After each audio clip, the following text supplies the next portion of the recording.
नमस्ते साथीहरू, अमेरिकी उद्यमी एन्जल लगानीकर्ता उबर र उत्पादकता विशेषज्ञ टिम फेरिस भन्छन् कि यदि तपाईँ आफ्नो बिहान जित्नुभयो भने तपाईँ आफ्नो बाँकी दिन पनि जित्नुहुन्छ।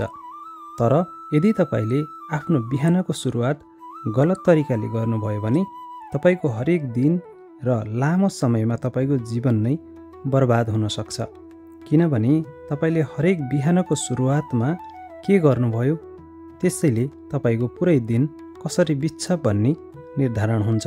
यहाँ केही साना तर ठुला गल्तीहरू छन् जुन हामी मध्ये धेरैजना हरेक बिहान गर्छौँ र ती एकदमै खराब बिहान अथवा ब्याड मर्निङ हुन्। म ती बुदाहरू भन्दै जानेछु जसलाई तपाईँले आजै छोडिदिनुपर्छ। पहिलो बानी छ अलार्म बन्द गरेर फेरि सुत्ने। बिहान बिहान आफ्नो अलार्म घडीको आवाज सुनेर जब तपाईँको आँखा खुल्छ र तपाईँले स्नुज बटन थिचेर फेरि सुत्नुहुन्छ, यो तपाईँको दिनको पहिलो असफलता हुन्छ। अर्थात् यसले दिनको सुरुवातमा तपाईँको दिमागमा प्रेरणा कम हुन्छ र स्नुज बटन थिचेर फेरि सुत्दा तपाईँको निन्द्रा चक्रमा बाधा पर्छ। चिकित्सा विज्ञानले यसलाई स्लिप डिसअर्डरको सङ्केतको रूपमा लिन्छ। स्नुज बटन थिचेर फेरि सुत्दा तपाईँ थप थकान महसुस गर्नुहुन्छ। बिहान बिहान अलार्म बजेपछि उठ्नु नै सबैभन्दा राम्रो समय हो। दोस्रो बानी निर्णय नलिने, नट मेकिङ डिसिजन। खराब बिहानको प्रमुख दोषी सुरुवात हो। जब तपाईँले हरेक दिनमा धेरै साना ठुला निर्णयहरू लिनुहुन्छ त्यसमा धेरै मानसिक शक्ति खपत हुन्छ र जसरी तपाईँको दिन बित्छ तपाईँको त्यो ऊर्जा कम हुँदै जान्छ। यसैले दिनको अन्त्यमा तपाईँ धेरै थाक्नुहुन्छ किनभने तपाईँको दिमागले धेरै मेहनत गरिसक्यो। यसैले सफल मानिसहरू आफ्नो दिनको सुरुवात कमसेकम निर्णय लिने गर्छन्। उनीहरू हरेक बिहान उठेर यो सोच्नमा आफ्नो मानसिक ऊर्जा खर्च गर्दैनन् कि उनीहरूले आज पुरै दिनमा के गर्नुपर्छ। बरु उनीहरूले आफ्नो बिहान ती सबै कामहरू गरेर बिताउँछन् जसमा उनीहरूले धेरै सोच्नु पर्दैन, धेरै विवरण लिनु पर्दैन। जस्तै सधैँ बिहान आरामले ल्यापटप चलाउने, समाचार पढ्ने, आफ्ना बच्चाहरूसँग समय बिताउने, नास्ता बनाउने आदि। यसले दिनभरिको लागि तपाईँको मानसिक ऊर्जा बचत गर्छ। यसैले आज दिनभरिमा के गर्नुपर्छ भन्ने कुराको सूची राति सुत्नुभन्दा पहिले नै बनाउनुहोस् ताकि बिहान बिहान तपाईँको दिमागले धेरै मेहनत गर्नु नपरोस्। यसले तपाईँको दिमाग पहिलेदेखि नै त्यो दिनको लागि तयार हुन्छ। उठ्न साथै फोन चेक गर्ने, चेकिङ योर फोन फर्स्ट। धेरै मानिसहरूको बिहानको दिनचर्याको पहिलो काम नै आफ्नो फोन चेक गर्ने हुन्छ।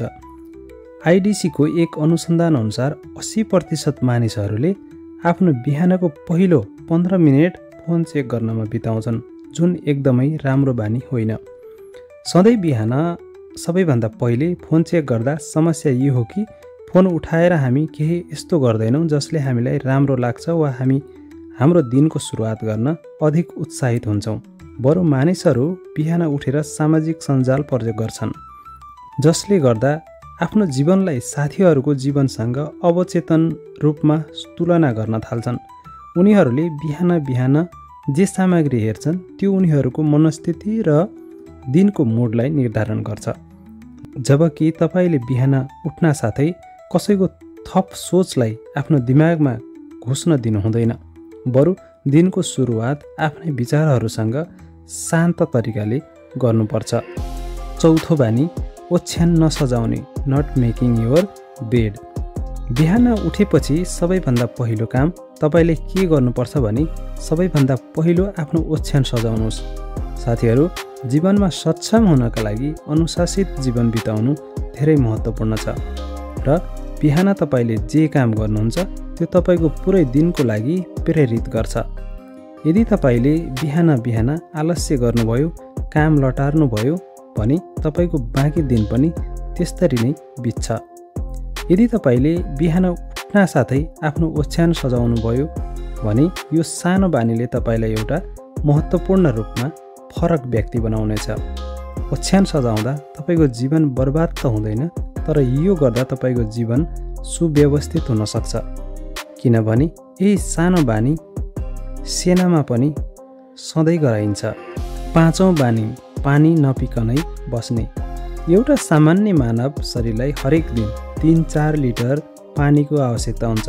तर यसमा ध्यान दिनुपर्ने कुरा यो हो कि 3-4 लिटर पानी तपाईँले दिनभरमा थोपा गरेर पिउनुपर्छ, सबै एकैचोटि होइन। के तपाईँले कहिले सोच्नु भएको छ कि तपाईँ राति राम्रो निदाएर समयमा सुत्नुभयो र बिहान चाँडो उठ्नुभयो, तर पनि तपाईँ पुरै दिन थकान महसुस गर्नुहुन्छ? यसको मुख्य कारण हो तपाईँको शरीरमा पानीको कमी, डिहाइड्रेसन। 7-8 घन्टाको निन्द्रा पछि पनि तपाईँ आफैले नै डिहाइड भएको हुनुहुन्छ, अर्थात् तपाईँको शरीरमा पानीको कमी भएको हुन्छ, जसले गर्दा तपाईँको ऊर्जा स्तर पनि कम हुन्छ। 6औं बानी छ घामको प्रकाश नलिने।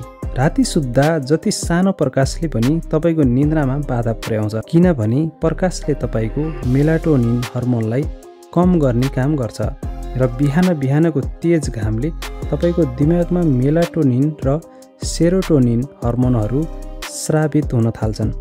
मेलाटोनिनले तपाईँको शरीरमा दिन र रातको चक्रलाई नियन्त्रण गर्छ र तपाईँको निन्द्रा चक्रलाई कायम राख्छ।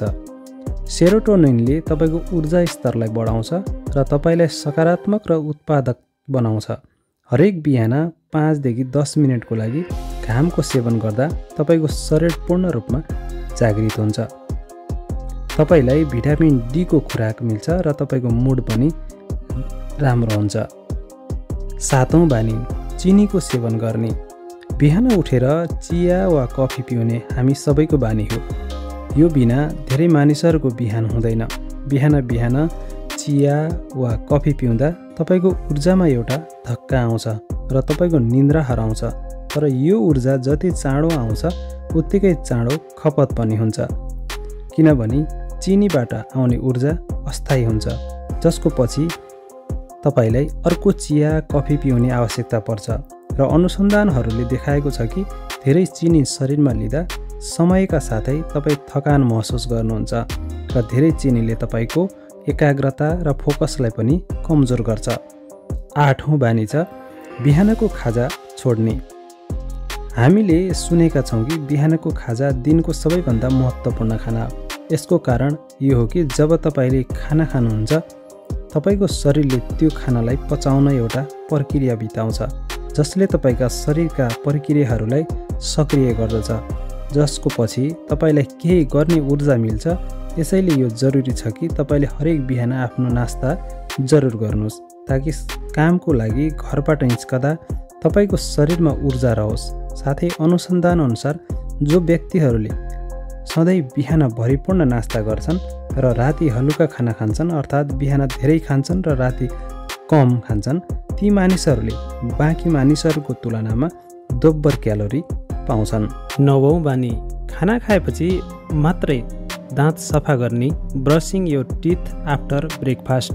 साथीहरू, धेरै मानिसहरूले आफ्नो मुखबाट आउने दुर्गन्धबाट बच्न बिहानको खाजा खाएपछि दाँत ब्रस गर्न रुचाउँछन्, किनभने उनीहरूलाई लाग्छ कि खाना खाएपछि जुन खाना उनीहरूका दाँतहरूको बिचमा रहन्छ त्यो मुख स्वास्थ्यका लागि राम्रो होइन। त्यसैले उनीहरू नास्ता गरेपछि ब्रस गर्छन्, जसले गर्दा उनीहरूको मुखबाट पुरै दिन दुर्गन्ध नआओस्। यो सुन्नमा त धेरै तार्किक लाग्छ, तर यो वास्तवमा राम्रो होइन, किनभने जब तपाईँले खाना खानुहुन्छ त्यस खानामा केही यस्ता गुणहरू वा सामग्रीहरू हुन सक्छन् जसले तपाईँका दाँतहरूको बाहिरी तहलाई कमजोर बनाउँछ। यसको पछि जब तपाईँले ब्रसले आफ्ना दाँतहरू सफा गर्नुहुन्छ, तपाईँले आफ्ना दाँतहरूलाई अझ कमजोर बनाउँदै हुनुहुन्छ। यदि तपाईँले तुरुन्तै दाँत ब्रस गर्नुपर्छ भने मात्र पानीले माउथवास गरे पनि तपाईँका दाँतहरूको लागि राम्रो रहन्छ। 10औं बानी आफ्नो शरीर र दिमागलाई चुनौती नदिने। आफ्नो दिमागलाई काम गर्न लगाउन र सधैँ उत्पादक र एकाग्र रहनका लागि तपाईँले आफ्नो दिमागलाई ती सबै कामहरू गर्न तालिम दिनुपर्छ जसलाई गर्न तपाईँको दिमागले चाहँदैन। ती सबै कामहरू जसले असहज महसुस गराउँछ, जसले गर्दा तपाईँ आफ्नो सुविधा क्षेत्र कम्फोर्ट जोन बाहिर निस्कन सक्नुहुन्छ र आफ्नो दिमाग र शरीरलाई ती कामहरू गराउन सक्नुहुन्छ जुन तपाईँ गराउन चाहनुहुन्छ। र बिहान व्यायाम गर्ने, बाहिर टहल्ने जाने, आफ्नो शरीरलाई तान्ने, स्ट्रेच गर्ने आदि सबैभन्दा धेरै असहज कामहरू हुन सक्छन्। ती कामहरू सफलतापूर्वक गर्दा तपाईले केवल आफ्नो शरीरको स्वास्थ्यलाई राम्रो बनाउनुहुन्न, तर तपाईको दिमाग पनि दिनभरमा अझ गाह्रो काम गर्नका लागि मजबुत बन्न थाल्छ। बिहान बिहान चिसो पानीले नुहाउने, व्यायाम गर्ने, पढ्ने जस्ता कामहरूले तपाईको दिमागलाई पुरै दिनको लागि मजबुत बनाउँछ। साथीहरू, आजको भिडियो कस्तो लाग्यो? जस्तो लाग्यो त्यस्तै कमेन्ट गर्नुहोला। यदि तपाईलाई यो भिडियो मन पर्यो भने भिडियोलाई लाइक, शेयर र सब्स्क्राइब गर्न नबिर्सिनुहोला।